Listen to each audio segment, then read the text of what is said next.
doing another live Facebook feed, and I hope all my friends are doing well.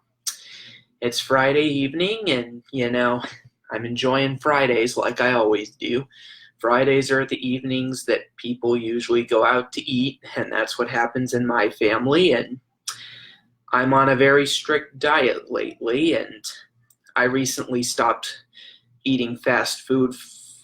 I recently decided to stop eating fast food for the month, and this was one of the nights that we had scheduled for it, and I have dropped significantly in weight. I'm now at 278, so now I'm about 39 away from earning my upcoming trip to Hawaii. So 39 to go, and I'm looking forward to continuing this journey. All right. So I thought I'd watch some more NASCAR videos if anyone's interested. I wonder if there's any good ones on. There should be. Let's see. See what there is. Maybe the 2016 Mid-Ohio Xfinity race.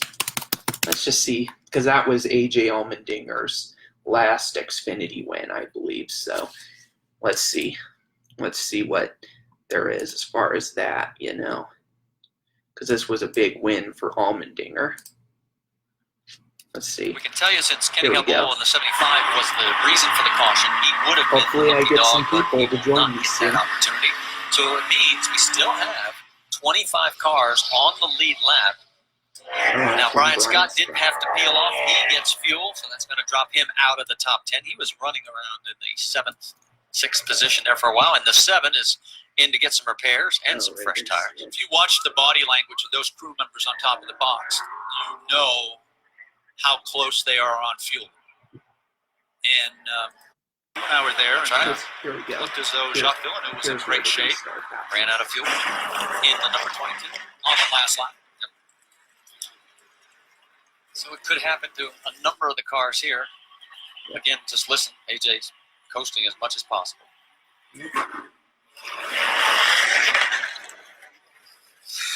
This right here is more work for AJ than anything he's done under green. Yeah, this was a tough race for Allmendinger. All the years of racing, he never really perfected it. Let's get to the good part. See Sam Hornish as having the greatest risk, and the reason is because of the 5 drivers in the top 5, he's the only with a chance to win the title. Running out of fuel would be devastating for Sam Hornish. All right, let's recap what has happened throughout the day here at Mid-Ohio in the inaugural running of this race. This was lap number 1 when the 30 of PK takes his teammate right into the barrier on the very first lap.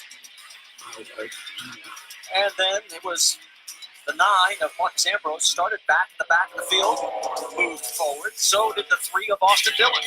Austin Dillon did a great job. Again, the things that can control. And then you got AJ Allmendinger making the first pass for the lead. It's a piece of Mike McDowell. And he has led 70 laps today. Ambrose had a tough go on the first round of pit stops because he barely got out. Then he gets a little bump. 6 car just giving a little reminder. Don't touch me. Then on the restart, the 12 of Sam Hornish Jr. gets around Max Pappas. Pappas has stayed out at that point. And then here is where the 11 of Elliott Sadler turns the 7 of Regan Smith, and that goes maybe back to Loudon, as we pointed out a little bit earlier. And here is the 22 of Allmendinger taking the lead from his teammate, Sam Hornish. And then this is where Justin Allgaier does a little pirouette into the sand trap with a little assist there. And he managed to come back. And then the 30 of Nelson PK and the 77 partner Klingerman get together. PK goes around. Then Owen Kelly gets a little wide, decides to go agricultural. Yes, survives it. It's amazing how many drivers have been pointed in the wrong direction and rallied back to be in the top 10 right now.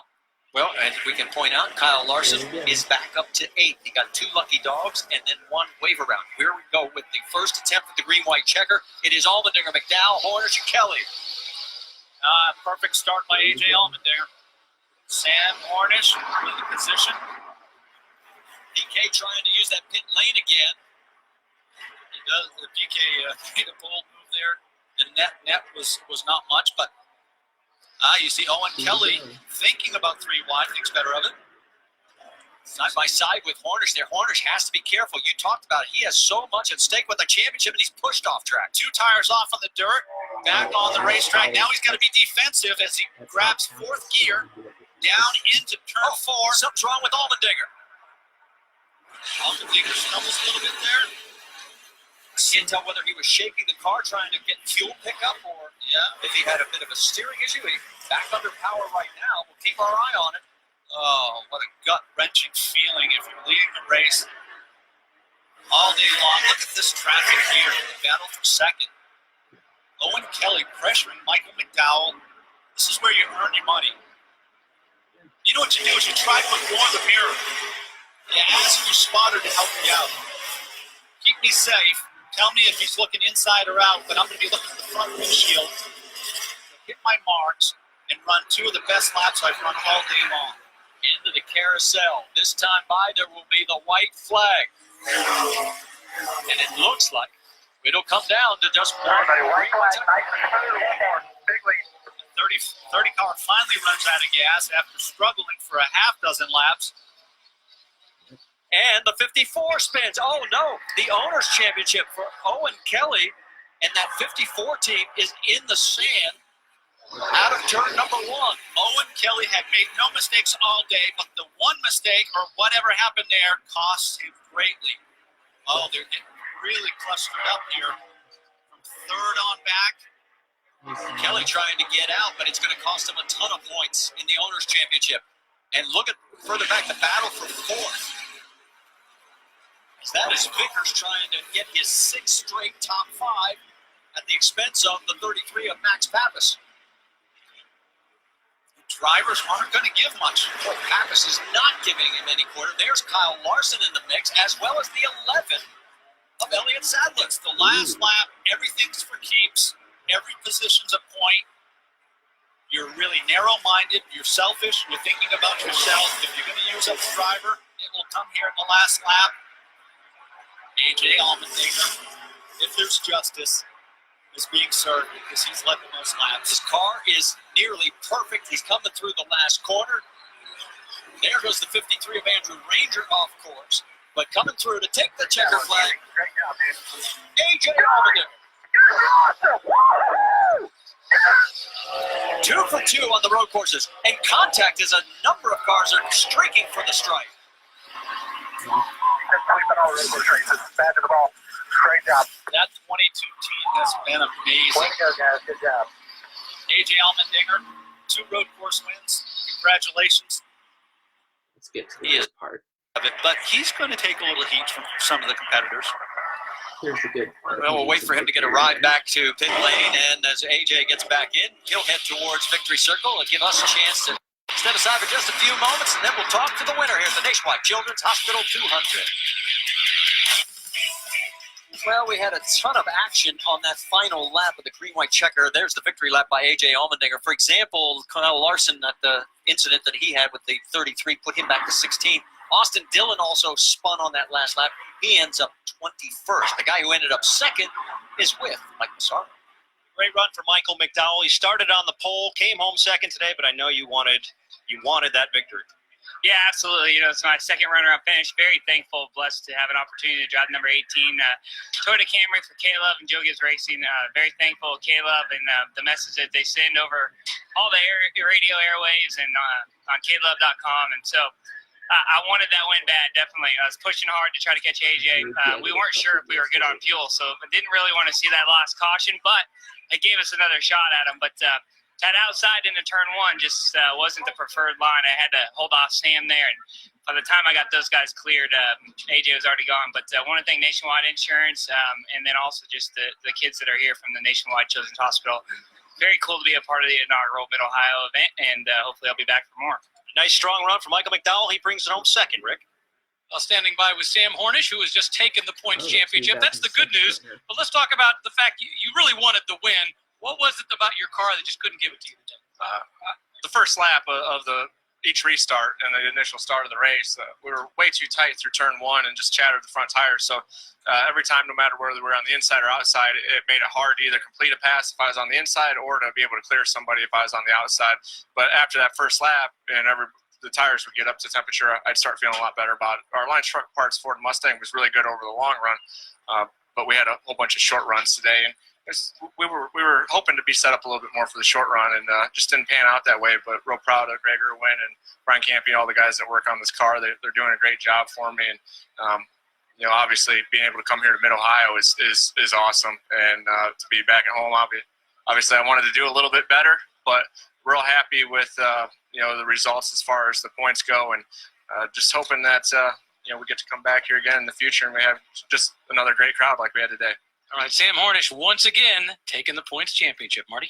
By 13. And now, Austin Dillon had 2 incidents today. First one was not his fault, but you were a little critical on this one. Well, it's late in the race. You got to go. And he didn't do anything wrong except spin. And, sometimes you got to lift a little bit to survive.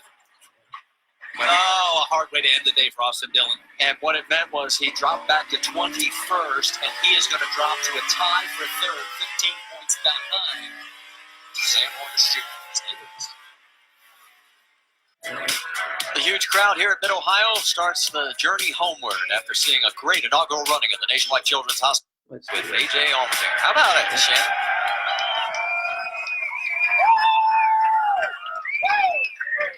And it is raining Miller Lite here at the Mid-Ohio track. A.J. Allmendinger, these guys could not be happier for you. But, A.J., the caution comes out, and we literally saw you slump over inside your chair. What did you think would happen when we went back to green? Well, this discount tire Ford was just, like Road America, awesome on long runs and just short runs. It was slick, and this is a place that they can easily move you out of the way. So I was nervous. I saw for a whole lap coming, the lap traffic ahead of me. I was like, this is too easy right now. Something's going to happen. But I can't thank everybody at Penske Racing, Jeremy Bones, this whole 22 team, Ford, Doug Yates, everybody at Roush Yates Horsepower. The motor was awesome. Nationwide for everything that they do for this series. We had Nationwide Children's Hospital here. All the kids that are here, just an inspiration. And just everybody at the whole Penske organization gives me this opportunity. Just everybody. We had the Shell Pennzoil in-car cams, so I have them back on board with me. It was awesome. Just everybody that supports this whole race team, this whole organization, the IndyCar side of it, all the sponsors, Discount Tire. I think I might be done. I'm 100% for you guys, so I'll come back. I'm just joking. We saw the little wiggle come into the white flag. Was that just for dramatic effect, or did you feel something going on with the fuel? Where, here? No, I was just loose. The thing was, you run around under yellow for so long, and there's so much tire buildup from all on the edge of the racetrack from all the excess rubber, and so it was basically just loose for a couple of laps, and that's what for the first 3 or 4 laps I would struggle, then I'd really get going, and after that it was just awesome car to drive, like Road America. This is a dream come true, and just I think what are they at 9? Jan, what are we at 9? 8? Is that what it is? You got 8. Roger said he wanted 10 or 11, so I got it. I'm glad I could add a couple, and for Penske to sweep all 3 road courses just shows how good these cars are. Brad last weekend. I just feel so fortunate to get the opportunity. So thank you, Roger. I won't kiss the camera this time, but thank you so much. Everybody back at the shop, Cup side of it, Nationwide side of it, IndyCar side of it, everybody. Thank you. Great job. A.J. Allmendinger brings us 22 to victory lane for the 8th win of the season, the 2nd career Nationwide win for A.J. Allmendinger. Marty? 22 car has won 4 of the last 5 races. Starts at noon Eastern, right here on ESPN. Lucas Oil NHRA National Finals at 9 Eastern, that on ESPN too. And then our next stop, next Friday night under the lights, it's, Bristol, baby. NASCAR Nationwide Series, 7 Eastern on ESPN. Let's check in with Rick DeBrule.